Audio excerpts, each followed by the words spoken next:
I'm going to give everybody a chance to hop on into the chat here. As I see you guys coming on in, please say hello. Let us know where you're from and how old your kids are, how long you've been following MJ Mom.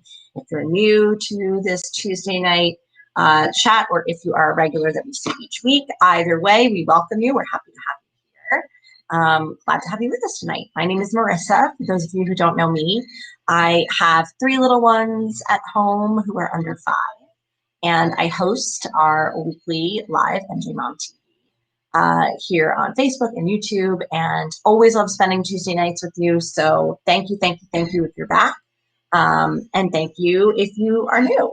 Hi Lexi, how are you? Good to see you tonight. Come on in, everybody. Hi everybody who's coming on in. Drop us a note in the comments. Let us know a little bit about you. Always love to hear who is watching and with us tonight. And if we have any new mamas in the house, we welcome you. Hey, Kimberly, new to the group, just joined today. Happy to have you with us. Welcome, welcome. Tell us a little bit about you. Would love to hear a little bit about your kids and your family situation at home, where you live in New Jersey, all of that. So please jump right in. Would love to hear how everybody's doing. Hey, Nicole. Oh, Nicole. Nicole and I cheered together in high school. Hi, Nicole. Nice to see you here. Glad you're with us. And she has the cutest little kiddos also. Catalin from Bud Lake, following for at least a year. 2 kiddos, Daniel and Elizabeth. Cataline or Catalin? Let me know if I'm saying that right. Or Caitlin. Let me know if I'm saying that. Either way, happy you're here. Bud Lake, too. Yay. I know someone else who lives in Bud Lake.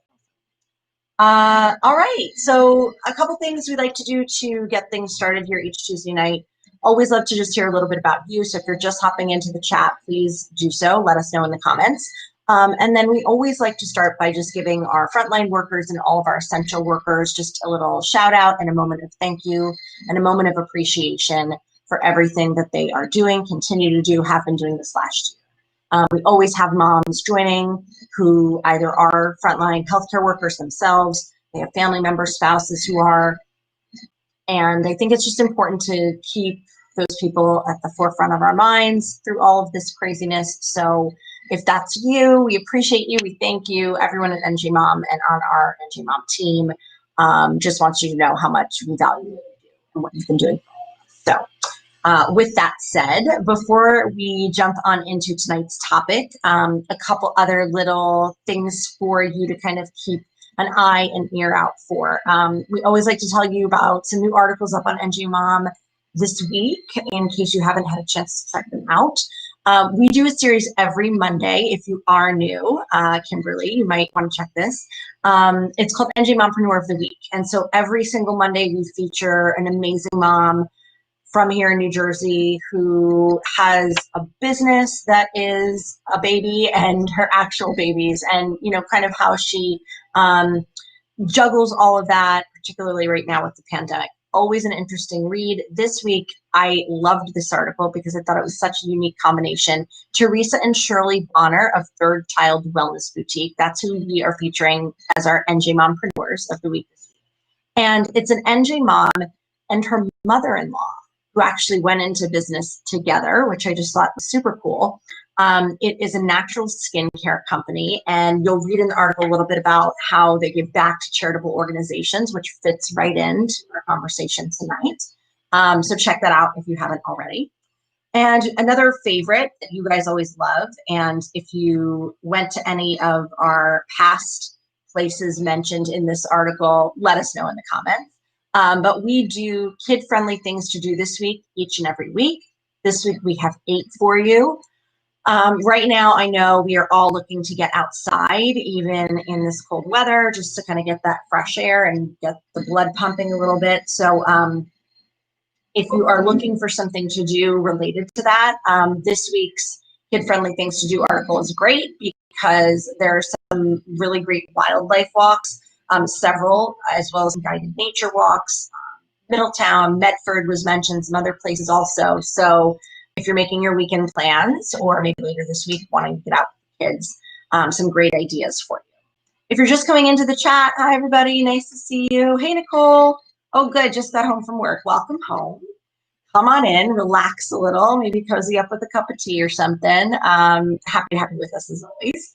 And we're just getting into the chat. So if you're just coming in, please let us know a little bit about you. And if you're a new follower, you're here tonight, how long you've been following us, a little about your kids, all of that. My name is Marissa, for those of you who are just popping in and maybe who are new faces around here. And I host this NJ Mom live chat here on Facebook and YouTube. So hi, and welcome. Another great article that I wanted to just shout out as well. And we're going to be dropping these links to these articles in the chat section. So if there's anything I mentioned that you want to check out later, you can come back to it. It'll be right in the chat for you to hop into. This has been really popular on the site.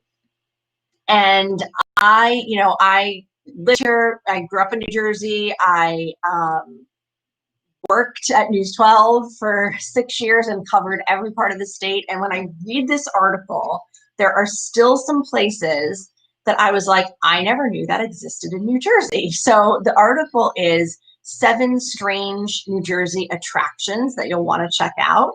So as someone who knows the state, I feel like I know the state pretty well. There were still some things on this list that I was like, I never knew that existed here in Jersey. So definitely one you'll want to bookmark for later. Some really cool things on there that are perfect for a little family outing, especially right now. A lot of them are outdoors. The telephone pole farm. This is a real thing. Go check out the picture after the chat on NJ Mom. Really cool. The Sterling Hill Mine. If you've never seen that, we have a post up on our Instagram feed right now. It's gorgeous. Really cool to see. And then another fun one that I loved was this place called Luna Park, which is basically like this artist's kind of fantasy-fueled cabin. But just check out the pictures, really, really neat. And again, we're going to be dropping all of the links to these articles right in the chat section here. Oh, thank you. Reminding me about the alpaca tour this week, also in our kid-friendly things to do this week article. So another great one. Oh, Sterling Mines by your house. Yes, Sussex County. There's lots of cool things in so many different parts of the state. Nicole, have you been? Let us know what you think in the comments if you've been. So definitely check those out if you haven't already. We always also love seeing your pictures and your shares and you hashtagging NJMom and tagging us in all your photos. Thank you for doing that. It's just so great to see how we're all kind of getting through this time together. And when you hashtag us, it always brings a smile to our faces on the NJ Mom team, but also we love to share your pictures. So you'll see a lot of those shares in our weekly roundups and just different shares that we do all the time, both on the site and on social media. And on Facebook, we choose 5 cover photos of the week every week. So if you'd like to be picked, we switch those up. You can just comment a picture on the cover photo of the week post and we will choose 5 each week. Let's see. Oh, hey, Selena, how are you? Sorry, I just saw your comment. Oh, Nicole says she has been. Oh, Nicole, good. You tried the outdoor ice rink at Renault Winery. That looked gorgeous. The pictures look beautiful. I haven't been there yet, by the way, but awesome. Okay, perfect. So those are the things that I wanted to just bring up as we get our chat started here. But if you are just hopping into the chat, we welcome you. We're happy to have you here. And I think it's just going to be a great chat tonight because with everything happening in the world right now, I know such a common thing that we've all been feeling is just really an urge and a need to sort of spread some good and some positivity and just inject a little goodness into our worlds and our communities. So we just thought that this would be a great subject to talk about. So with that, I'm going to bring in our guests here in a minute. Let me just make sure I didn't miss any comments. Oh, good. Oh, Nicole, you said you have been to Sterling Mine. It is so fun. Yeah, I think my kids would love that. I mean, the pictures look amazing. We just did the ferry trail this past weekend at South Mountain Reservation, which we have a great roundup on the site as well about the ferry trail. So if you haven't heard of that or checked that out, it was a huge hit. Just another thing to go out. Hey, Allison, good to see you. I think Allison's a familiar face. Correct me if I'm wrong, but I know I think you were here talking about college, if I remember right. Mom of two teens, son 17, getting ready for college, daughter's 14. Oh, hope they're doing okay with their schooling right now, getting ready for college. I'm sure it's a stressful time. Oh, good. Yeah. Good. I'm glad you're here. All right. So I'm going to bring in our guests now as we get started in our topic. Let me just do that. We have Bridget joining us tonight from Moms Helping Moms. Bring her in now. Hey, Bridget. Hey, Marissa, how are you? I'm good. How are you? Good, good. Can't complain. Nice to Um, see you again. yeah, it's nice to see you too. First of all, thank you so much for being with us. I would love to just give you a chance to tell everybody the really impactful story behind Moms Helping Moms, what it is you guys do, and kind of all about this amazing organization that we have here in New Jersey. Thanks to you. Sure, I'd love to. And thank you so much for having us on and for thinking of us. So I am Bridget Cutler. I run an organization called Moms Helping Moms Foundation, which I founded almost 10 years ago now in 2011. So we are a diaper and baby supply bank. So similar to a food bank, except we have diapers and clothing and strollers and all the essentials that you would need for a baby ages up to 5 years old. And take us back to that moment where you founded this, because this to me is, I think, just it's resonated with me ever since I first heard about your organization, and really what felt like a calling to you when you had your first child. Yeah. So when I was pregnant with my first child, I had left my job and corporate America, and I decided to go back to school to become a teacher actually. And I was doing that while I had my daughter, but I still felt an urge to do something more while I was in school. Um, and I was living in Hoboken, New Jersey, which is a pretty diverse area. So I had my daughter, and she was our first child. On my side of the family, I'm the youngest of five. So we had, hand me downs up the wazoo. And on the other side of the family, on my husband's side, it was the first grandchild. So we were getting, gifts sent to us every single day from, some from people I didn't even know and hadn't met. Right. So we had this one little tiny baby and we had all this stuff. And I was reading an article one day, and it was about a mother who actually gave her child up for adoption because the quote was something along the lines of she could no longer stand to hear her daughter crying from hunger because she couldn't afford enough formula to feed her baby. So she actually gave her child up for adoption. So as anyone can imagine, I mean, mom or not a mom, that is just an absolutely devastating thing to think about. So that was really the moment where I decided, you know what, there has to be something I can do right now. I was in school full time. I had a newborn.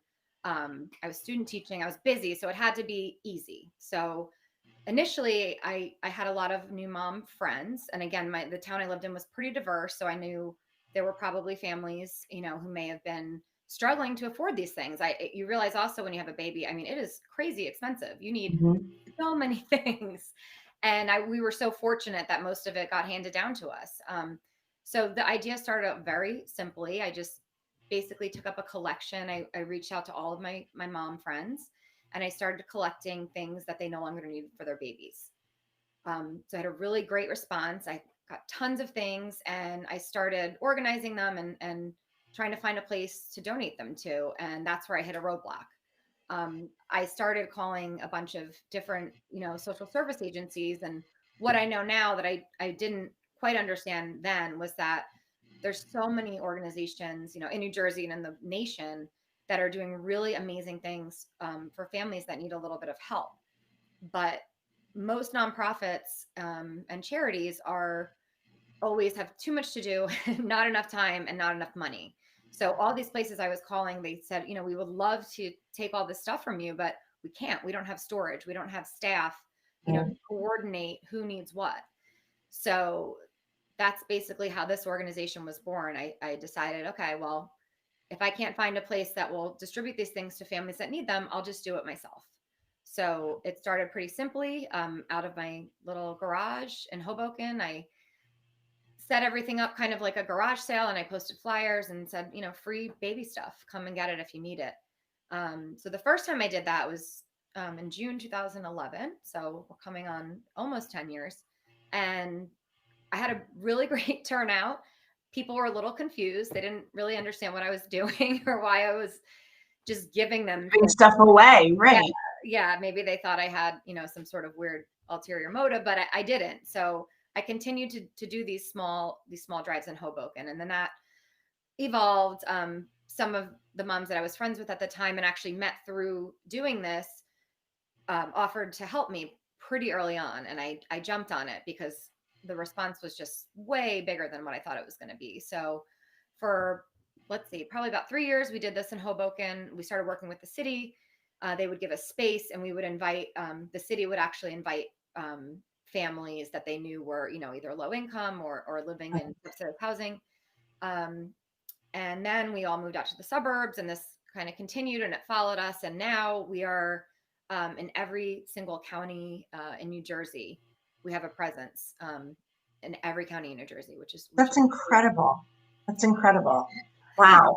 So, I mean, we're just getting so many responses, just the power of that story. I think, it just tugs at mom's heartstrings to hear that same story that tugged at your heartstrings back then. I mean, that is unimaginable for any mother to have to make that choice.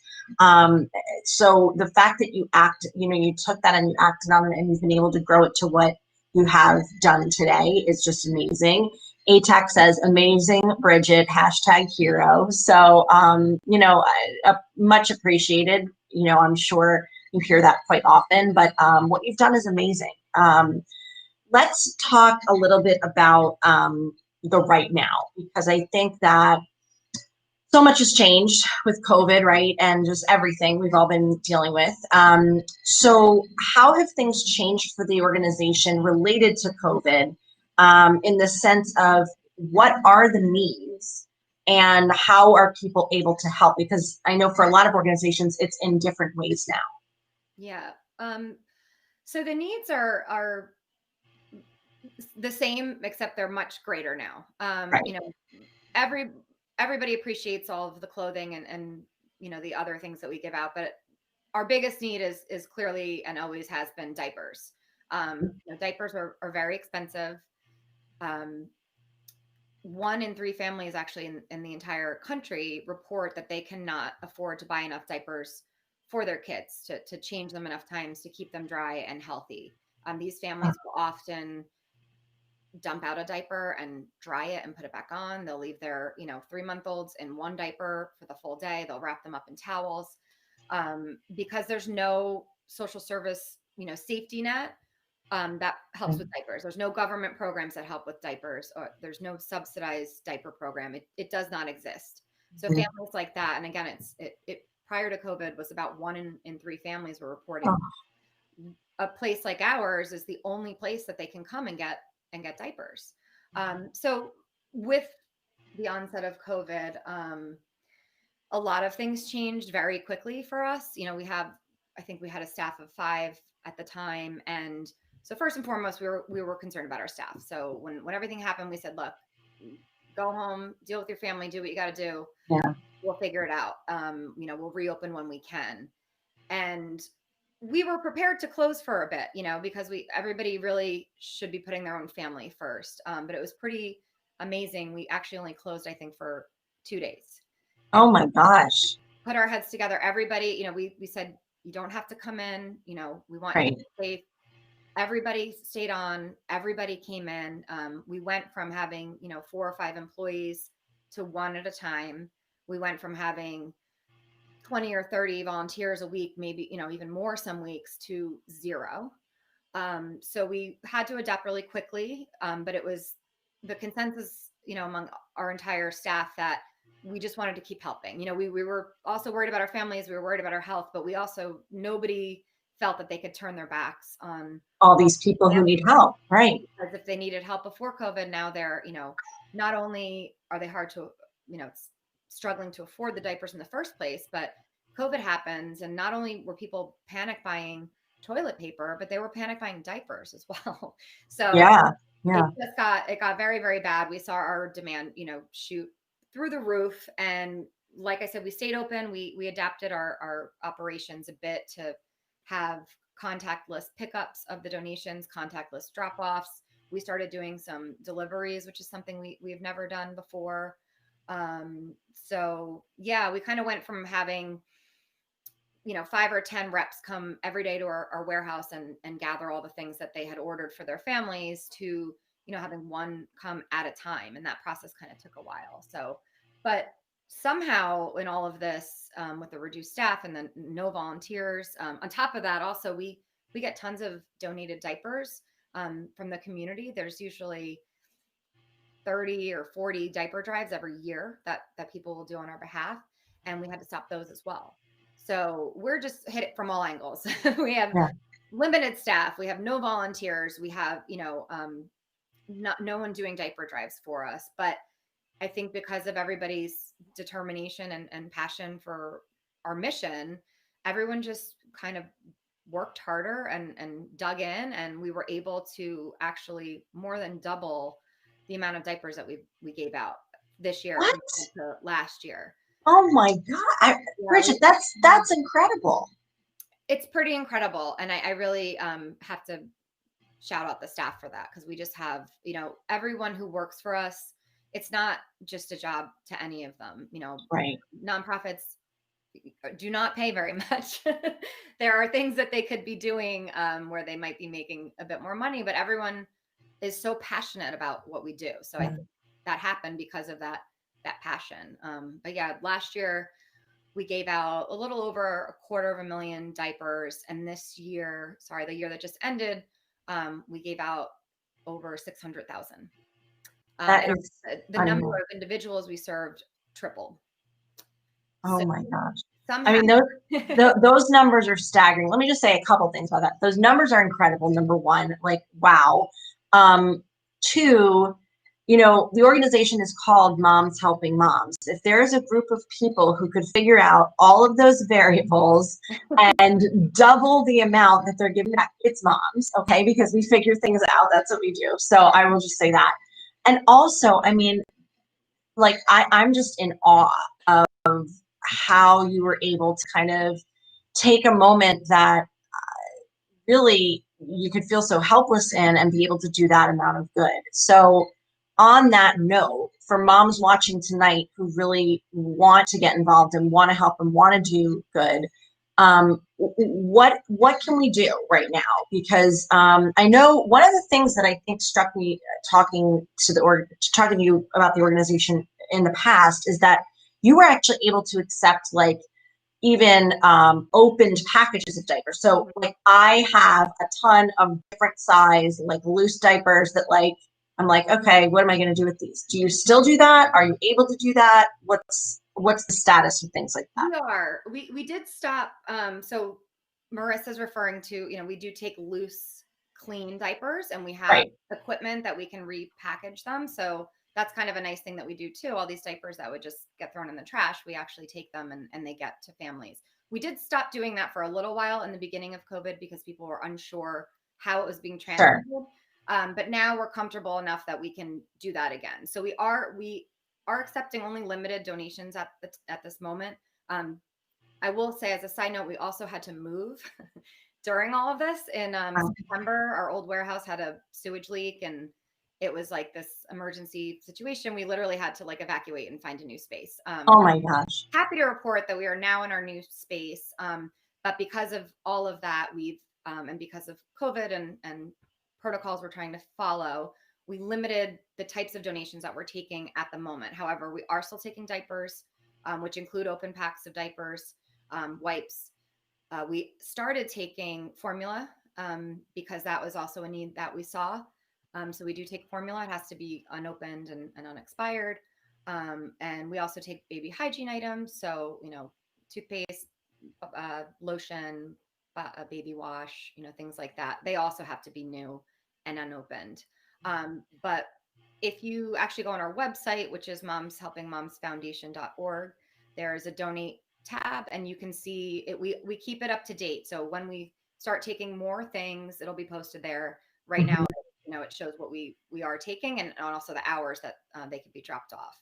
Awesome. And Another helpful thing that some folks have reached out and done for us is virtual diaper drives. So through You Give Goods, you can set up a diaper drive, and people will buy the diapers for us. We get the diapers, and then I think we also get a monetary donation from You Give Goods. Oh, nice. And also, I want to mention that if you were interested in making a financial donation, which is always helpful, it's especially helpful this year. We're supposed to be having our gala next month, which typically accounts for, almost 50% of the money we take in a given year, and we're not having it. So that's, a concern. Yeah. But if anybody did want to give money, the nice thing is that we can actually purchase diapers through our channels for a half to a third of the retail cost. So Oh, great. diapers run anywhere from, 25 cents to almost 40 cents per diaper, depending on where you're buying them. Another, problem that a lot of our families face is that they don't have cars. A lot of them don't live in areas where you can go to Target or Costco and get the big box. They're buying them at like the corner bodega. So those diapers can be, 50 cents a diaper. And we can purchase them for 15 cents a diaper. So if you wanted to go out and purchase, if you want us to get diapers, we can get the most bang for the buck if we buy them ourselves. And if you do make a donation, you can make it to the general, fund, or you can specify that I want this to be for diapers, and we'll do that. This is all great info. Also, I do want to mention that Meredith from your team is dropping some notes in the chat, in the comments too. So if anyone is wanting to donate or wanting more info on the specific sites near them, I think Nicole asked about Sussex County, and someone else asked where, or said that they wanted to get to donate some diapers and wipes. So Meredith has the email up there in the chat. So if anyone is interested, please just hit that and you'll be able to get one. Wanted to just, Allison was asking, and this I think is just such a common question for moms. And I know that this isn't necessarily in your capacity at the moment, but things that moms have that are in great condition that they want to pass on to other moms that they're no longer using. What is the best way for moms to handle things like that? I feel like you're a good person to ask, because I always feel that way. It's like if I don't know someone that I could directly give it to as a hand-me-down, I want to make sure that it's getting used, especially if it's in great condition and it can be helpful to someone. Yeah. So, typically and hopefully soon, we will be taking items again, like strollers, pack and plays. Again, it'll be on our website, but we focus on what we feel is essential. So hopefully in the next couple of months, hopefully not too long, we'll be taking those things if they're in good condition. But if they're things that either we don't take or you're not sure where to bring them, I would say, in my experience, the best thing to do is honestly to post on a local Facebook community forum if you want it to get to somebody quickly, and somebody maybe in your community, and you want to know that somebody's actually using it. Also there's a organization in New Jersey called Furniture Assist. They take things such as changing tables and cribs.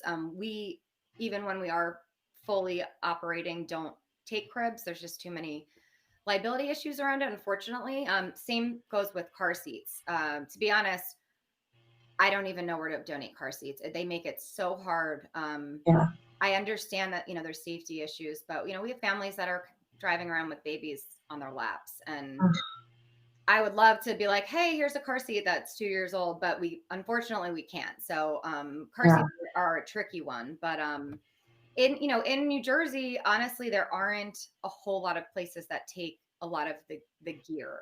If it's something like, a big walker or an exerciser, we actually don't take those things. Even we used to, and they're wonderful, but they take up a lot of space, and not a lot of families have big enough apartments to put all this stuff in. Those kinds of things, even me personally, at my home, we use, the Veterans of America, or Green Drop, pickupplace.org, those places. Some of them donate, right to families. Some of them donate to thrift shops that support charities. Some of them do sell the items, but typically the money goes to a charity. So do a little research, but we've had my family has had a lot of luck with Green Drop and pickupplease.org.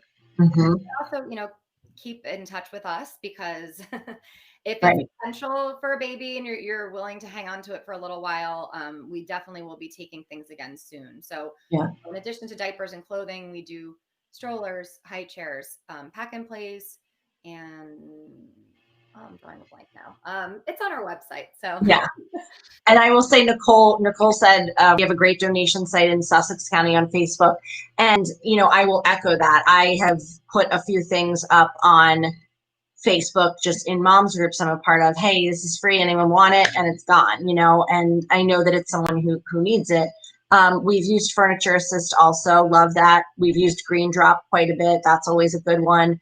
I just wanted to mention too, we have an article up on NJ Mom that's been very popular, that's kind of rounding up some popular places to donate baby and kids items. So if anyone wants to look at that any further, maybe we can get that up in the chat here, but that's also a great article. Allison says clothes, toys, and stuffed animals. Those can sometimes be tricky. Yes, I was going to mention that actually.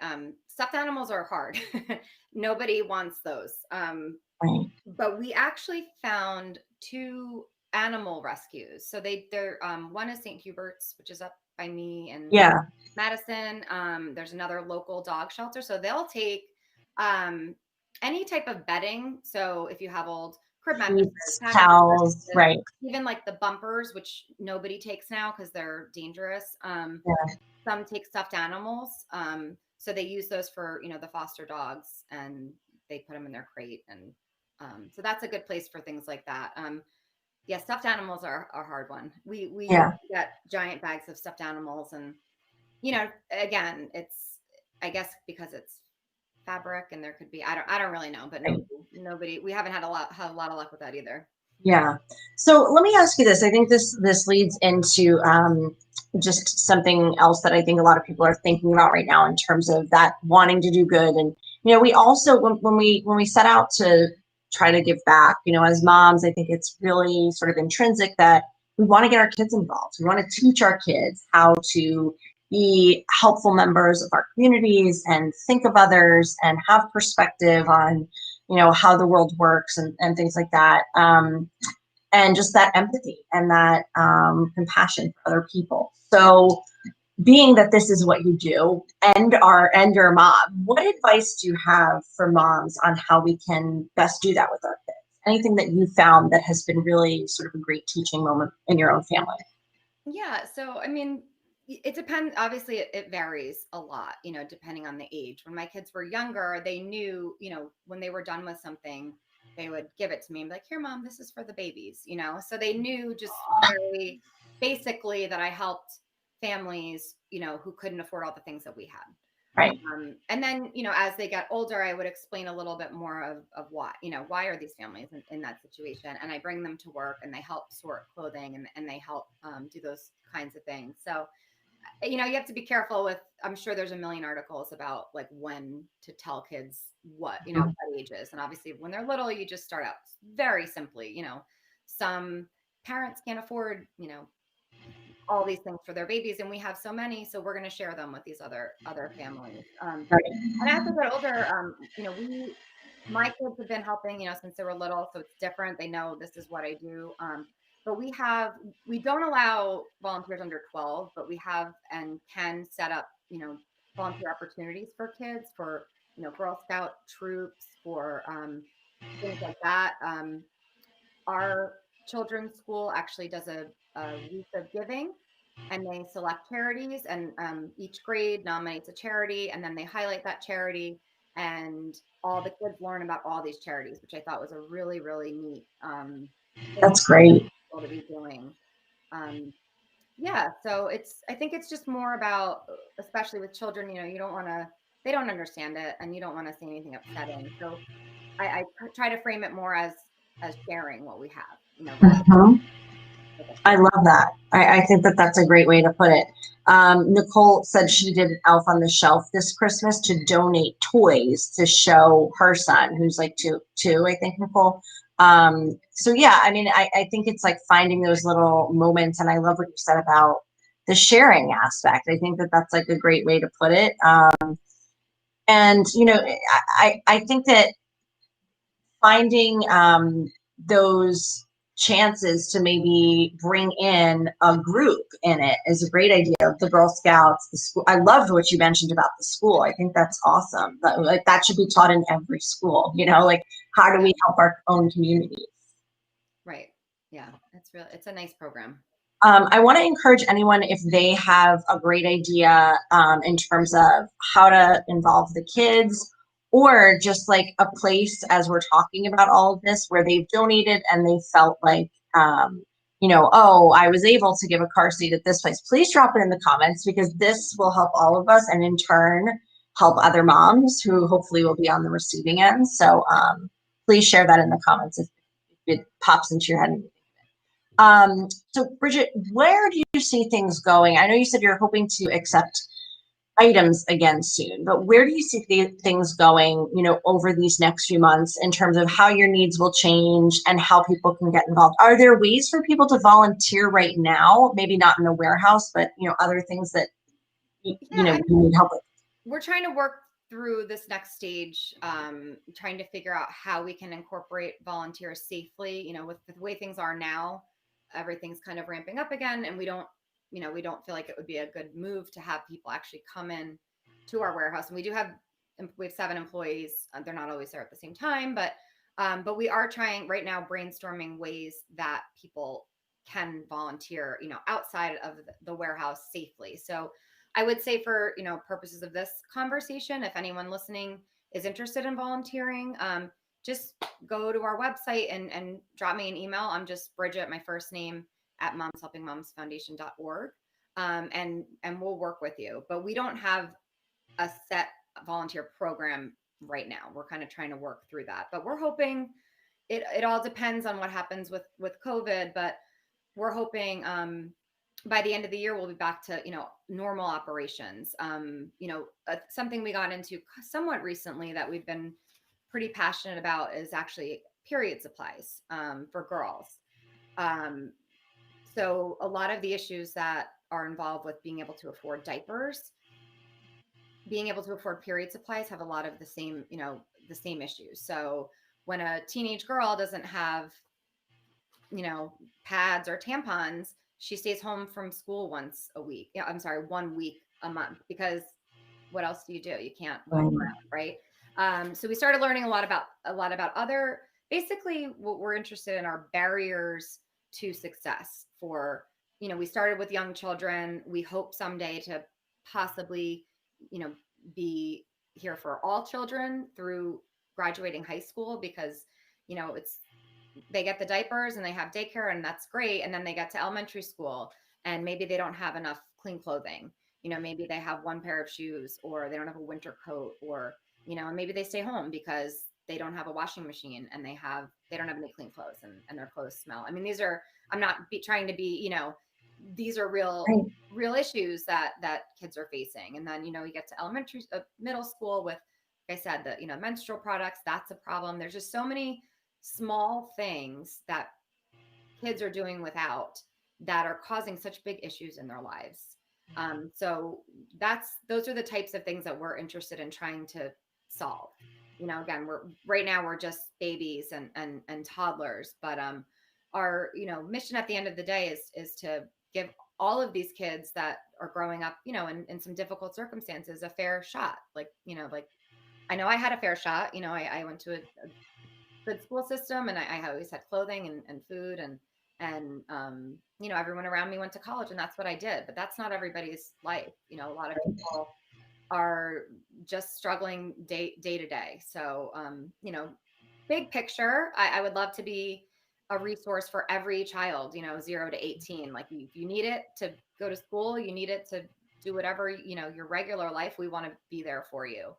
So the period supplies were kind of the first step in that direction. So I didn't mention that earlier, but we are still taking those. They have to be, if they're an open box, they have to be individually wrapped. But if they're, you know, closed box or individually wrapped, we take those as well. But, you know, we have a amazing staff, and we just hired two people.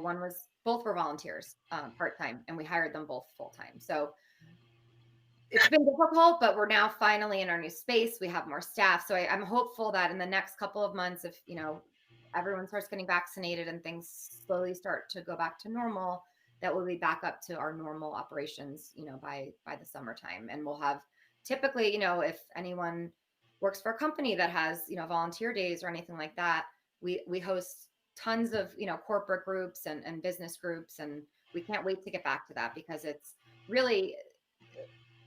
so the work that the volunteers do for us, it's the same work that our warehouse staff does. It's not that, we're not making up a project for you to do. That's, we just want to get you in and get you to donate. No, it's like every hour that a volunteer spends working in the warehouse is like an hour we're not paying a staff member to do the same thing. Right. It makes a huge difference. Yeah. Quick question.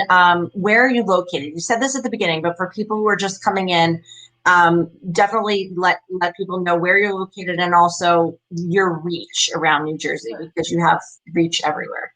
So our physical location is right now it's in Warren, New Jersey. But we serve every county right now. So, and I want to just clarify that a little bit in case anyone's curious. So the way we operate, when we started out, we were just helping families directly. I mean, I was going to people's houses and teaching them how to open a pack and play, and they didn't even speak English. And so we started out very hands-on, and now over the years, the model we use is we partner with other agencies who are helping low-income families in different capacities. So they partner with us, and then the families that they're helping say, okay, we need, this is how diapers, wipes, all this stuff. They put in an order, we fill the order, and that agency representative comes to pick the things up. So why was I backtracking there, Marissa? Remind me. You were explaining how where you're located and what your reach is and how that works. So when I say that we're in every county of New Jersey, Moms Helping Moms doesn't physically have an office, but we have agencies now in every county. So anybody who calls us, we can at least point them to an agency and say, talk to them. And if you get, signed up with them, then you're signed up with us. But in terms of collecting donations from you, everything should go through you. Nicole was asking this too. Is there an address on your site that can be shipped directly to you?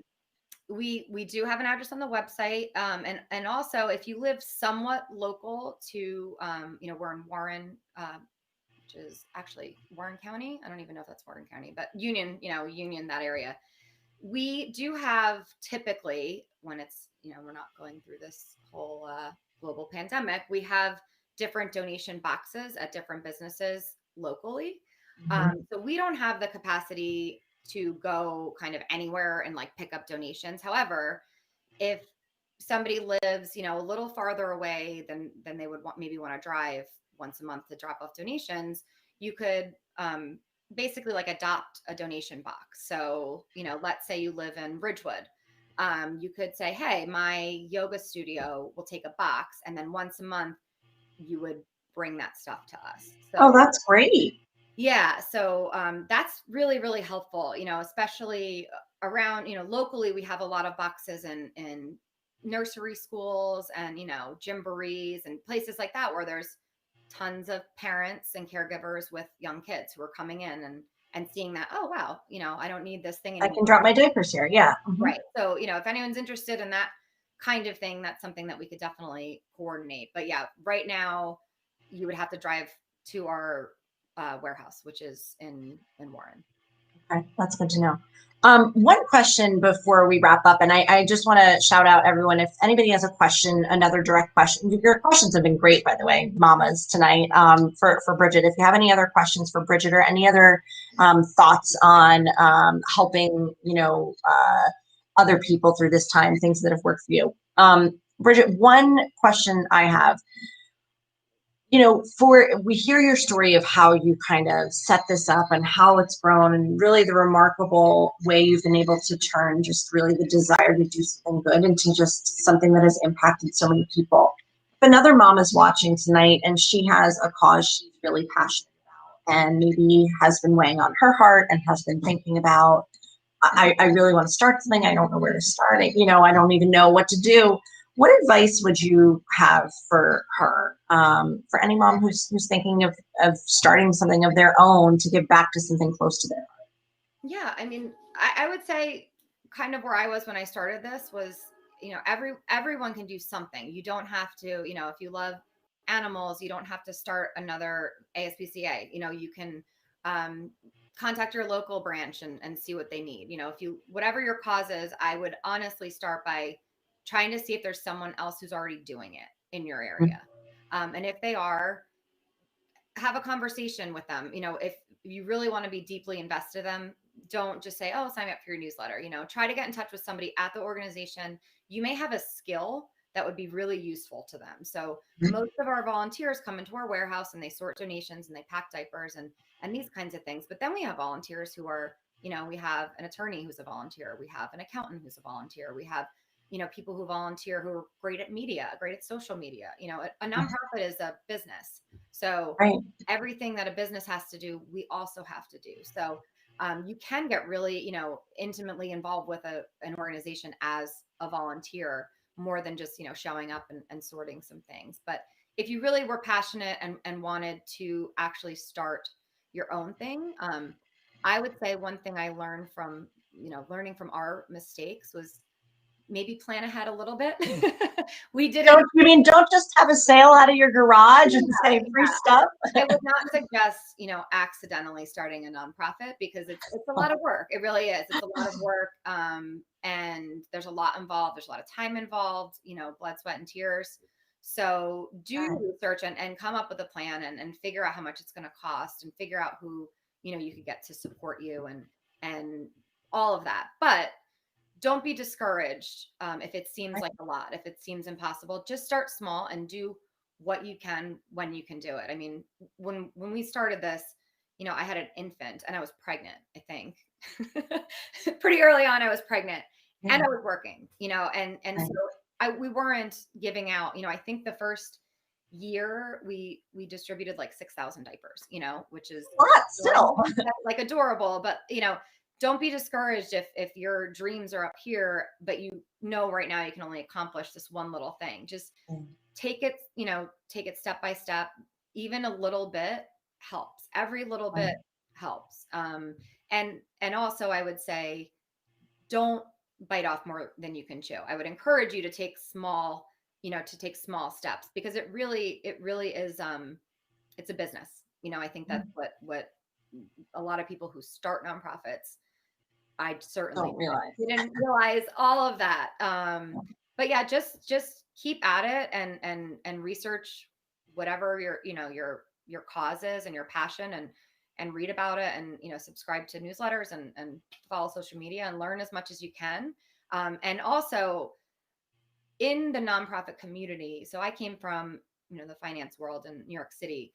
And the thing that surprised me the most was how sharing of a community it is. So if you need a legal document, you can just say, hey, my friends in Atlanta has a diaper bank. Can you send me whatever you use for this? And it's like, everybody's just like, here, yeah, take this. Don't do it. I already did this. Just, change the name to your name. And so I would definitely encourage people to reach out to organizations that they're interested in and try to find a mentor. If you want to do something similar, find somebody who's already done something like it and talk to them and get as much information as you can. I mean, everyone that I've come in contact with in the last 10 years in the nonprofit community, they're all amazing. And, we all know we're all in this together. And the more we help each other, the more good we're gonna be able to do. Yeah, I think that's not surprising to hear because to be so passionate and to dedicate your life to a nonprofit cause, I mean, I already know you're amazing, like just by that alone. So that's awesome. And I think what you just said too, that advice really in its totality can really be applied to almost anything in terms of something that you have in your heart that you want to accomplish, whether it's this or something else. So thank you for that. Just a couple quick notes. Alina just said how much she's loving this. ATEC said, wow, such a wonderful foundation. Keep up the amazing work. Going to be spreading the word about this terrific cause. Thank you for what you do. So just a lot of positive,